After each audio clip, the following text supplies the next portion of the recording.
آپ لڑکی کو 20 منٹ تک دیکھیے، آپ کے دل میں ہلچل نہیں ہوتی ہے، مطلب آپ میڈیکلی بیمار ہیں میرے حساب سے۔ تو اگر خواتین ٹیلی ویژن کے اوپر ہے اور میں گزر بسر کروں تو میں گنہگار نہیں، لیکن خواتین جو آ رہی ہے ٹیلی ویژن پہ تو دو طریقے سے تالی بجتی ہے۔ اگر خواتین حجاب نہیں کر رہی ہے اور اس کے پاس چھڑکانی کرتا ہے تو مرد کی غلطی ہے، لیکن خواتین کی بھی غلطی ہے، وہ کیوں اپنے آپ کو محفوظ نہیں رکھی؟ تو دونوں کی غلطی، تالی دو ہاتھ سے بجتی ہے۔ اگر وہ حجاب کرتے ہو کوئی چھڑکانی کرتا ہے تو خواتین کی طرف وہ خاتون کی غلطی نہیں، وہ لڑکے کی غلطی ہے۔ اب سمجھے نا کہ اگر آپ ایک خاتون کو 20 منٹ تک دیکھ رہے ہیں ٹیلی ویژن پر اور اس نے میک اپ کر رکھا ہے، وہ نیوز اینکر ہے، اور اگر آپ کے ذہن میں کوئی گندا خیال نہیں آ رہا، اگر کوئی گندی بات نہیں آ رہی، کوئی گندی سوچ پیدا نہیں ہو رہی، اگر کوئی ہلچل نہیں ہو رہی، تو پھر آپ میں کوئی مسئلہ ہے، آپ کو ڈاکٹر کو دکھانا چاہیے، ڈاکٹر ذاکر نائک صاحب کے مطابق۔ یہ بات ضرور ذہن میں رکھیے گا۔ تو سب سے پہلا اختلاف تو مجھے اس بات پر ہے کہ علماء دین کو، علماء کرام کو اپنی ذات کو ذہن میں رکھتے ہوئے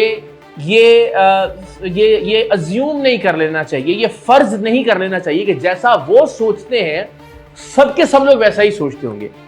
یعنی ذاکر نائک صاحب نے یہ اعتراف کیا اس کلپ کے اندر کہ میرے مطابق اگر 20 منٹ تک ایک خاتون نیوز اینکر کو ٹی وی پر خبریں دیتے ہوئے دیکھ کر کسی کے ذہن میں کوئی گندی سوچ پیدا نہیں ہوتی، کوئی ہلچل نہیں ہوتی، تو اسے ڈاکٹر کو دکھانا چاہیے۔ اس کا مطلب کہ ڈاکٹر ذاکر نائک اگر 20 منٹ تک کسی بھی خاتون کو میک اپ میں دیکھتے ہیں ٹیلی ویژن کے اوپر، وہ کوئی ڈرامہ نہیں کر رہی، وہ کوئی فلم نہیں کر رہی، وہ ناچ نہیں رہی، وہ گا نہیں رہی، اس نے کوئی بیہودہ لباس نہیں پہن رکھا، ایک نیوز اینکر جو ایک مناسب کپڑوں کے اندر ہوتی ہیں، انہیں دیکھ کر اس کا مطلب ہے ڈاکٹر ذاکر نائک کے ذہن میں گندے خیالات پیدا ہوتے ہیں، ان کے ذہن میں ہلچل ہوتی ہے۔ تبھی وہ کہہ رہے ہیں کہ اگر نہیں ہوتی تو اس کا مطلب ہے کہ وہ ایب نارمل ہے کوئی آدمی۔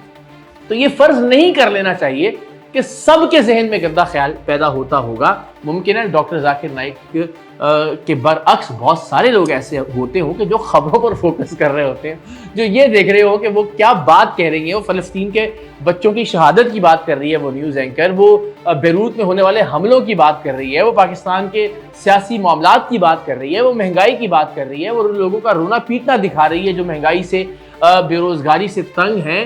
اس پر ہو سکتا ہے بہت سارے لوگوں کا فوکس ہو، بجائے اس کے کہ وہ خاتون نیوز اینکر کو دیکھ کر اپنے ذہن میں ہلچل پیدا کر رہے ہوتے ہیں۔ تو میرا یہ خیال ہے ذاکر نائک صاحب کو یہ فرض نہیں کر لینا چاہیے تھا کہ ایک معاملہ اگر ان کے ساتھ ہوتا ہے تو ضروری ہے کہ یہ سب کے ساتھ ہوتا ہو۔ یعنی اگر وہ 20 منٹ تک کسی عورت کو گندا خیال ذہن میں لائے بغیر نہیں دیکھ سکتے تو اس کا یہ مطلب نہیں کہ کوئی بھی مرد یا کوئی بھی شخص کسی عورت کو گندا خیال ذہن میں لائے بغیر 20 منٹ تک نہیں دیکھ سکتا۔ بہت سارے لوگ ایسے ہیں میرا خیال ہے کہ جو یہ کارنامہ سر انجام دے سکتے ہیں۔ تو پہلی بات تو مجھے اس بات پر سنگین اعتراض ہے۔ آپ اگر خوبصورت سیکرٹری کو رکھیں گے اور آپ ان کو ڈکٹیٹ کریں گے، آپ کے دماغ میں کچھ نہیں ہوئے گا تو آپ کو ڈاکٹر کی ضرورت ہے، آپ کو کچھ بیماری ہے۔ آج ہم دیکھتے ہیں کہ دنیا میں کتنی بے پردگی ہے، نیوڈیٹی ہے، آبسینیٹی ہے، ننگا پن ہے۔ قرآن مجید میں اس کا حل ہے حجاب، لیکن اللہ تعالیٰ خواتین کے حجاب کے پہلے قرآن مجید میں مردوں کا حجاب بیان کرتے ہیں۔ خواتین کے حجاب کے ایک آیت پہلے مردوں کا حجاب کا ذکر کرتا ہے اللہ تعالیٰ۔ سورہ نور سورہ نمبر 24 آیت نمبر 30۔ کہو مومن مرد سے کہ وہ اپنی نظر نیچے کر لے۔